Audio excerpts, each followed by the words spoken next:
জবরে আকার বাংলাতে জবরে আকার তাহলে বা জবর বা বা জবর বা অথবা আমরা যদি বাংলায় আসি তাহলে বার এখানে আমরা ব বসালাম আর আকারে এই জবরে আকার তাহলে বয়াকারে বা বয়াকারে বা খেয়াল করবেন আপনারা একটু খেয়াল করবেন প্লিজ একটু খেয়াল করবেন বা জবর বা আমি এখানে বলতেছি বা জবর বা জবর বা কি হয় বাবা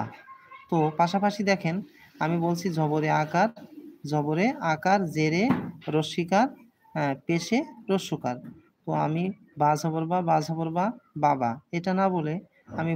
বাংলায় যদি এখান থেকে বাংলায় আমি কনসিডেন্ট করি তাহলে কনসিডেন্ট যদি করি তাহলে সরি আমি যদি এক্সচেঞ্জ করি তাহলে বারে আমি ব ব মনে করব আর জবরে আকার তাহলে বয়াকারে বা বয়াকারে বা বাবা হ্যাঁ একটু খেয়াল রাখবেন যে বা জবর বা জবর বা বাবা বয়াকারে বা বয়াকারে বা বাবা হ্যাঁ এটা জবরে আকার জেরে রস্বীকার পেশে রস্যকার এটা মনে রাখবেন তাহলে আপনার জন্য সহজ